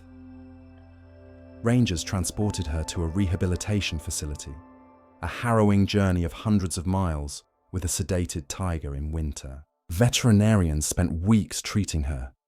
The leg caught in the snare was badly damaged, but they saved it. She recovered slowly, regaining strength. The question arose, what to do with her? Some argued she should remain in captivity, safer, easier to monitor. Others insisted she should be returned to the wild. Tigers belong in the wild. After months of rehabilitation and conditioning, she was released back into her original territory. She was fitted with a radio collar to monitor her recovery. The first weeks were anxious. Would she be able to hunt? Would the injury hamper her enough that she'd starve? Would she come into conflict with other tigers that had moved into her territory while she was absent? She survived. Camera traps documented her making kills. She re-established her territory. 2 years later, she had cubs. Those cubs, born to a tiger that should have died, represent the possibility of conservation success. That's the story conservationists tell themselves during difficult times. One tiger saved, one tiger breeding, one tiger proving that human intervention can make a difference. Multiply that by hundreds of rangers, dozens of organizations, thousands of supporters, and you get a movement. Imperfect, underfunded, facing enormous challenges, but achieving results. 500 tigers. The number is both victory and warning. Victory because it represents recovery from near extinction.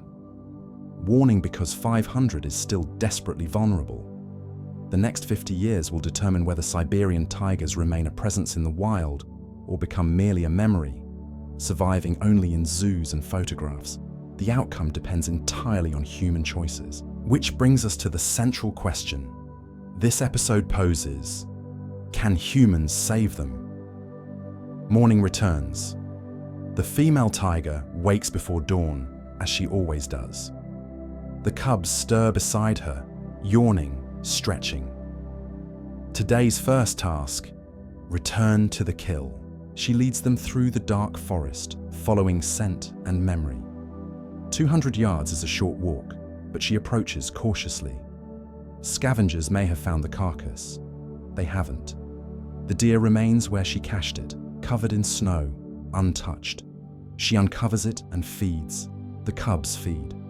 The meat is frozen now, harder to tear, but tigers have powerful jaws.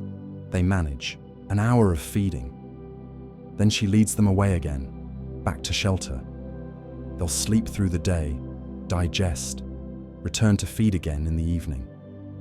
This pattern will continue for 2 or 3 days until the carcass is reduced to bones and hide. This is a successful kill. But she's thinking about the next one. Always thinking about the next one. Tigers exist in a perpetual state of either having food or needing food. There's no security, no guaranteed next meal. She has burned roughly 20,000 calories over the past 3 days, patrolling, marking, hunting. This deer represents perhaps 60,000 calories total, to be divided among 3 tigers. The math works, but barely. She'll need to make another kill within the week, and the cubs are growing. Their caloric needs increase daily. Soon they'll be too large to sustain on her hunting alone, but they're not yet skilled enough to hunt for themselves. This is the dangerous period, the transition months, where tiger mothers are stretched thin, trying to feed rapidly growing cubs. She knows this instinctively. The pressure manifests as increased hunting intensity. She takes more risks, approaches prey in situations where she might normally hold back. The cubs need food. This afternoon, rested and with full bellies, she teaches them a skill they'll need: climbing. Tigers can climb, though adults rarely do. They're simply too heavy. But cubs need to learn, in case they must escape danger. She leads them to a tree with low branches. She demonstrates, digging her claws into bark, pulling herself upward. She climbs 15 feet, then descends. The cubs watch, fascinated. The female cub attempts it first. She gets her front paws on the lowest branch, scrabbles with her back paws. hauls herself up. Success. She climbs higher, gaining confidence, then looks down.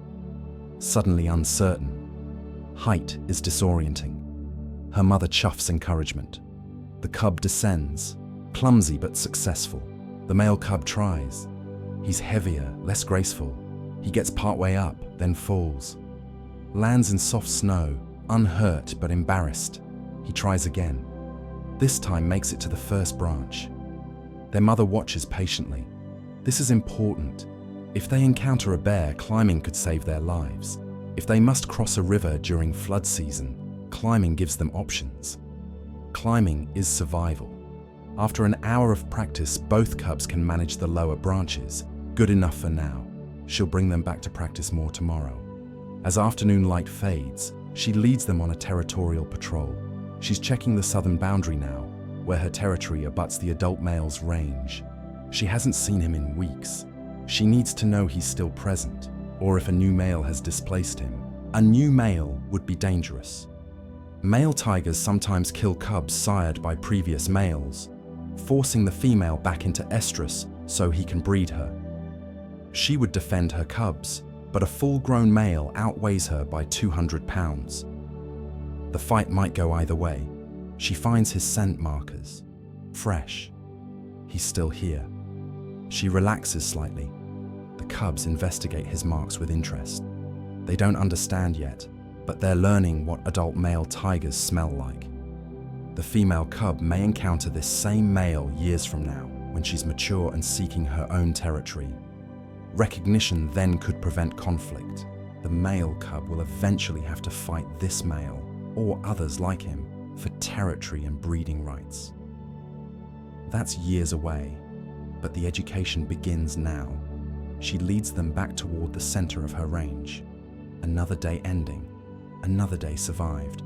The cubs are healthy, growing, learning. Her territory is secure, food is available, all the elements are in place. But she knows, in whatever way tigers know things, that this security is fragile. She's seen forests change, entire valleys logged during her lifetime. She's heard the sounds of chainsaws, vehicles, human voices. She's had to adjust her territory boundaries as human activity expanded. She doesn't understand conservation, doesn't know about the people working to save her species, has no concept of population numbers or extinction risk. She simply lives, hunts, protects her cubs, and patrols her territory. But her existence depends on those conservation efforts, on rangers who remove snares from her territory, on laws that protect her from hunting, on reserves that preserve her habitat, on international cooperation that reduces demand for tiger parts. She is one of 500. Her cubs, if they survive to adulthood, might bring that number to 500 too. Small numbers, fragile numbers, but growing. As twilight settles over the taiga, she settles into another night of watchfulness. Her cubs sleep. The forest breathes around them. Life continues. And somewhere, far from this forest, humans debate her fate. Whether to log another valley, whether to fund another ranger station, whether tiger conservation deserves priority among countless competing needs.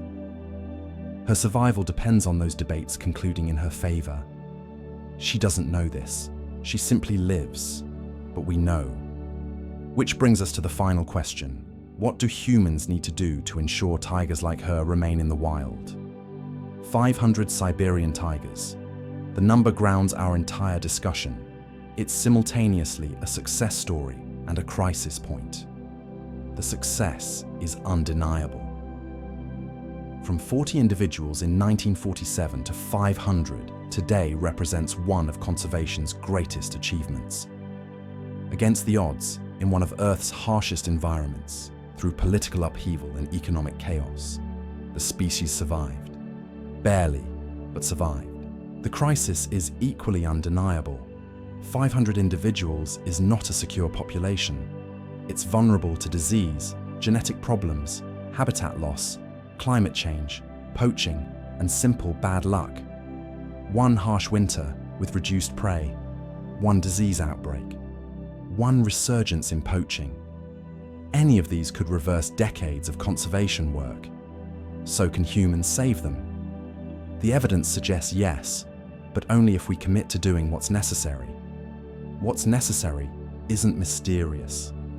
Decades of research and conservation work have identified exactly what Siberian tigers need to survive. First, habitat. Tigers need space, lots of space. A viable population of 500 tigers requires roughly 20,000 square miles of suitable habitat, an area larger than Switzerland. That habitat must be connected, not fragmented into isolated patches. It must contain sufficient prey populations. It must be protected from development, logging, and other destructive activities. Russia's Far East contains enough potential tiger habitat to support several thousand tigers, far more than currently exist. The limitation isn't available space, it's protected space. Expanding protected areas, creating wildlife corridors between existing reserves, and enforcing logging restrictions in key habitats would dramatically increase the population ceiling. This requires political will. It requires prioritizing conservation over short-term economic gain from logging, mining, or development. It requires saying no to projects that would destroy tiger habitat, even when those projects promise jobs or revenue. Russia has demonstrated this political will intermittently. When it does, tiger populations grow. When it doesn't, populations stagnate or decline. Sustaining that political will across decades and through leadership changes remains the challenge.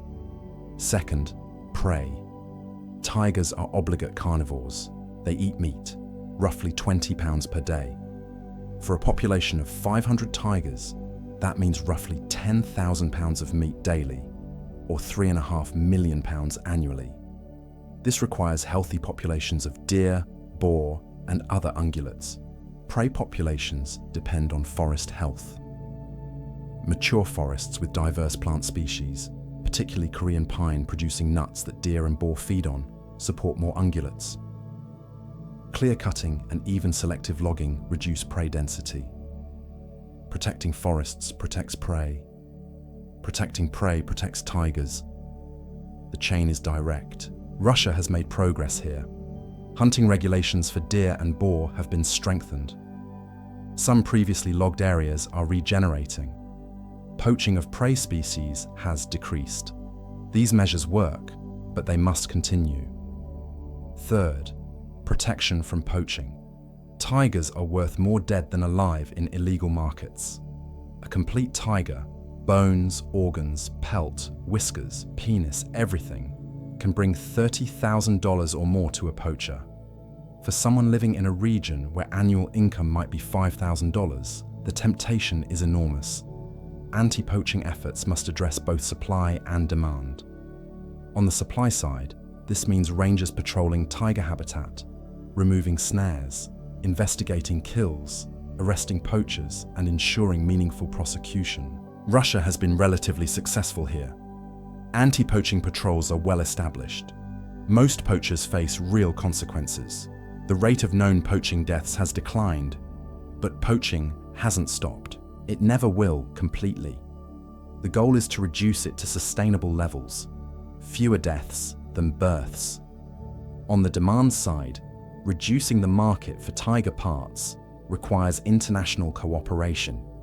China, as the largest consumer, holds the key. Chinese authorities have made progress, banning tiger bone in traditional medicine, prosecuting traffickers, conducting public education campaigns. But demand persists, especially for products claimed to enhance male virility or cure arthritis. Changing cultural attitudes is slow work. It requires sustained messaging that consuming tiger parts is not only illegal, but shameful, that it contributes to extinction, that alternatives exist. It requires celebrity endorsements, school education, and government commitment. The evidence suggests these campaigns can work. Demand for tiger parts has decreased among younger, educated Chinese populations, but older generations and rural areas remain markets. Continued pressure is necessary. Fourth, Managing human-tiger conflict. As human populations grow and expand into former wilderness, encounters become more frequent. Tigers occasionally kill livestock. Very rarely they attack humans. Each incident creates local opposition to conservation. People who lose cattle to tiger predation, who fear for their children's safety, who see tigers as threats rather than treasures, will not support conservation and may actively oppose it. The solution requires practical measures and community engagement.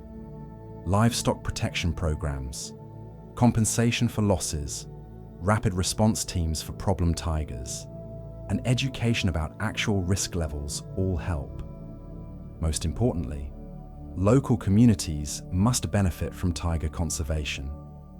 If tigers are only costs, dead cattle, restricted land use, danger, communities will oppose protection. But if tigers bring benefits, ecotourism revenue, employment as rangers or guides, international recognition, communities become conservation partners. Several Russian communities have made this transition. Former hunting villages now support tiger tourism. Former poachers work as rangers. Schools teach tiger conservation. These communities actively report poaching, protect habitat, and take pride in their role as tiger guardians. Expanding this model requires investment, building tourist infrastructure, training guides, marketing destinations, and ensuring local communities receive tourism revenue. It's achievable, but it requires prioritizing long-term sustainability over short-term extraction. Fifth, addressing climate change. This is the most difficult challenge because it requires global action. The Russian Far East is warming rapidly. Forest composition is changing. Prey species are affected. The long-term impacts on tiger populations are uncertain but potentially severe. Mitigating climate change requires action far beyond tiger conservation, transitioning away from fossil fuels, reducing emissions, protecting carbon-storing forests. These are planetary challenges, but tiger conservation can contribute. Protecting forests protects carbon sinks. Promoting ecosystem integrity increases resilience to climate impacts. Demonstrating that conservation delivers multiple benefits: biodiversity, carbon storage, ecosystem services, makes the case for broader environmental protection. Sixth, maintaining genetic diversity. The genetic bottleneck from near extinction means Siberian tigers have lower genetic diversity than other tiger subspecies. This isn't currently causing obvious problems, but it could. Conservation geneticists monitor this carefully. If inbreeding depression becomes evident, options exist.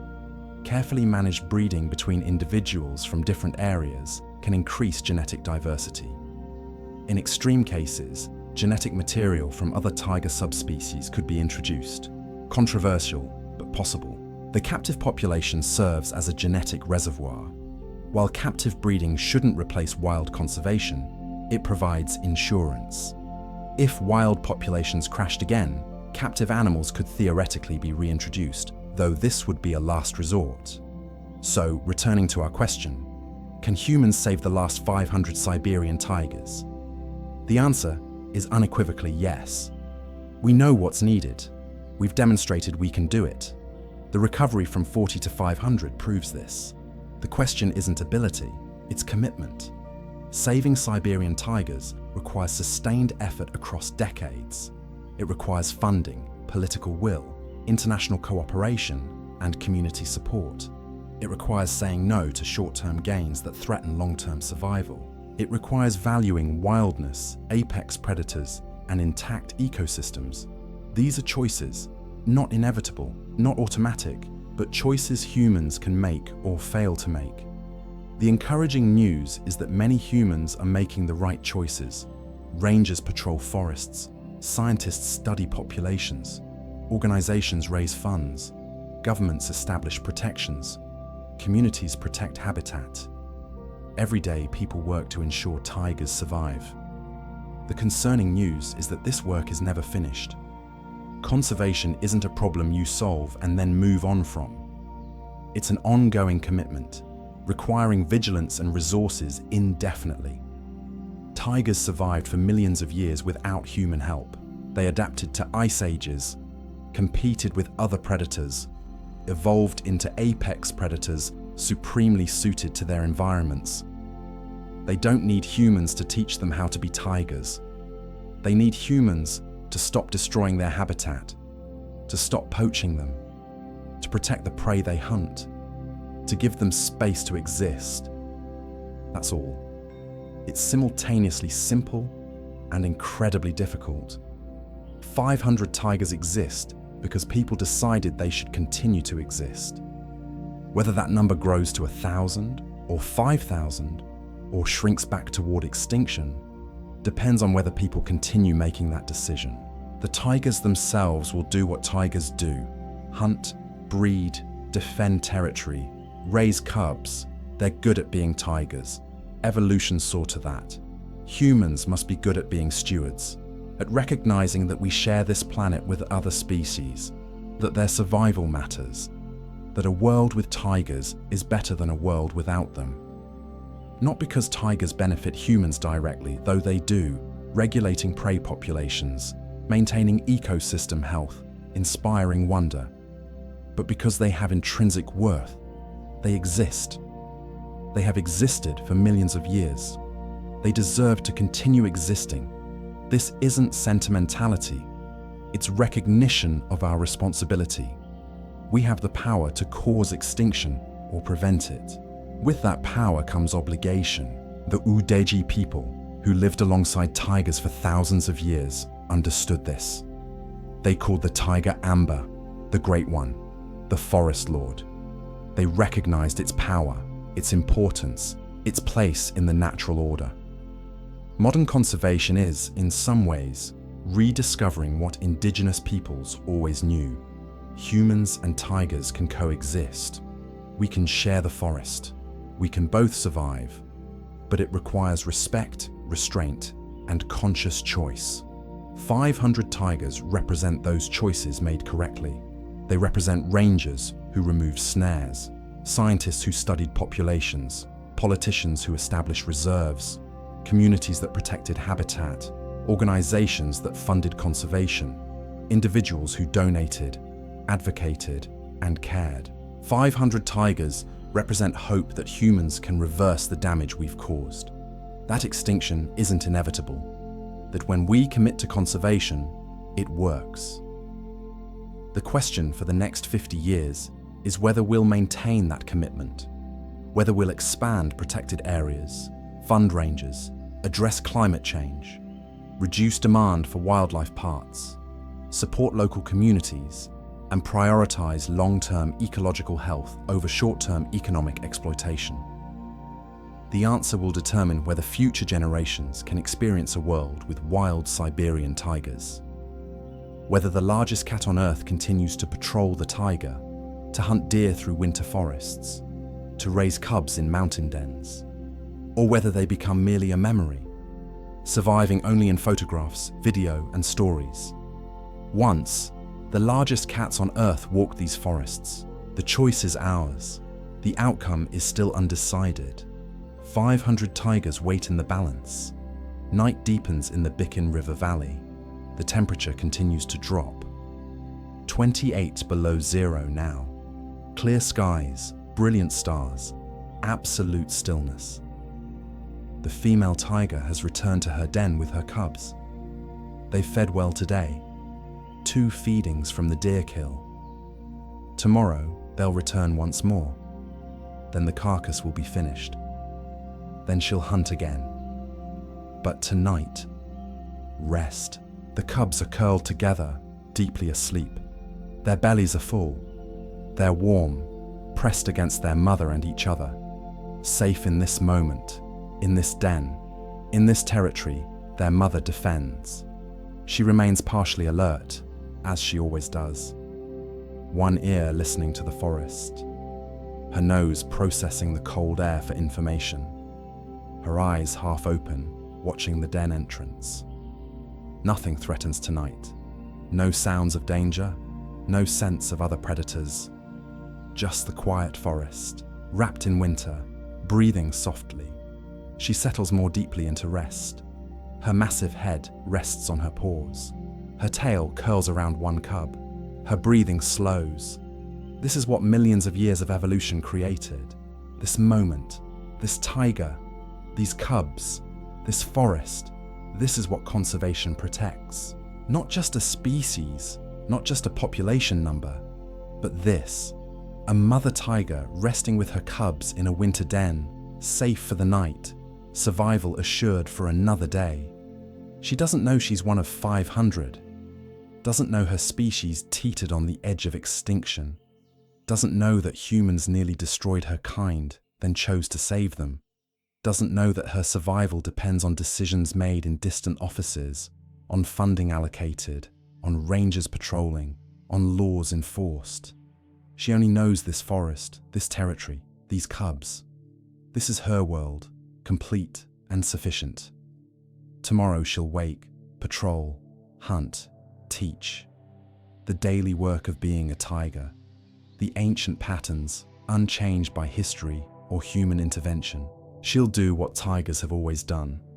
And because of human choices, imperfect, ongoing, never guaranteed, she has a tomorrow to wake to. Outside the den, the forest holds its winter silence. Snow lies deep on the ground, on tree branches, on fallen logs. The aurora borealis waves green curtains across the northern sky. The stars wheel overhead, marking time in their ancient patterns. A raven calls once, distant. Then silence returns.